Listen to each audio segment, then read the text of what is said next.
My name is Peter Richards. I'm a financial planner at Centrice Wealth Advisers here in Sydney. Financial planning for me when I first became involved was actually way back in 1983. I started trading shares while I was studying engineering.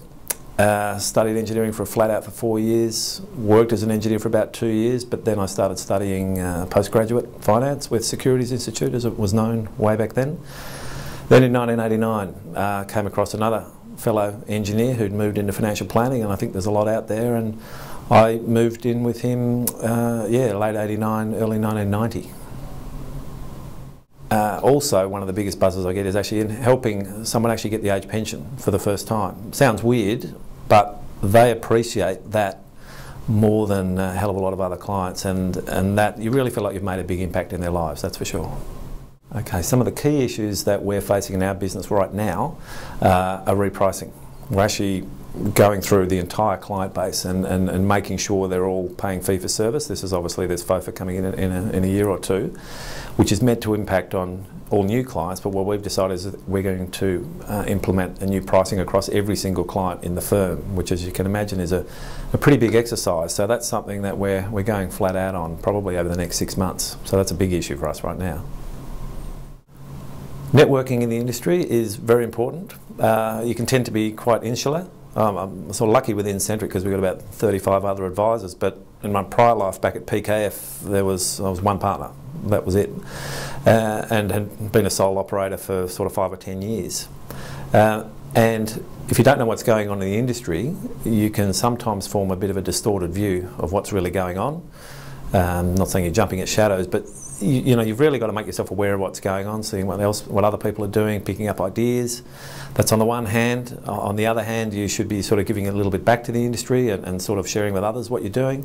It's a pretty small group when you think about it. A lot of financial planners know who all the other financial planners are. It's good fun as well. But yeah, picking up those ideas are great, and just sort of gives you sometimes a bit of a reality check on what you're doing.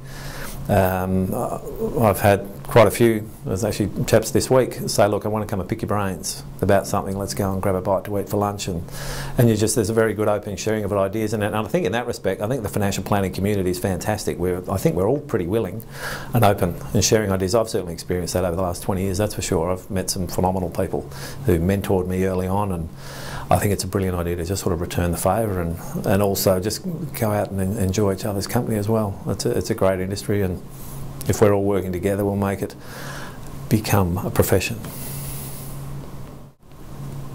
Media has an incredibly important role.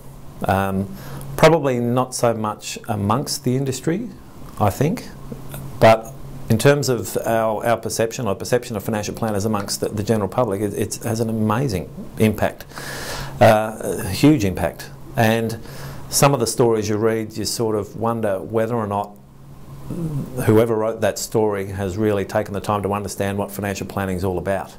They've sort of scratched the top of the iceberg and they've just sort of got a headline to sell a story, and sometimes don't understand how damaging that can be, and they're not really portraying the truth about what financial planning is, and that concerns me. Having said that, it's easy to sit back and go, oh, journalists are just hopeless. I think if we really want to make a change, what we've got to do is actually take responsibility for how financial planning is portrayed, and not react so much to negative press. What we've really got to do is take a step forward, be proactive, and actually promote what financial planning is all about. It's about giving people peace of mind. It's about giving people control over their lives, allowing them to assist towards their goals, etc. There's a hell of a lot of things that financial planning is and what's core to financial planning that message just does not get out. So I think as financial planners, if we want to change the image, it is up to us ultimately to get the message out and promote the positive aspects of what financial planning is all about.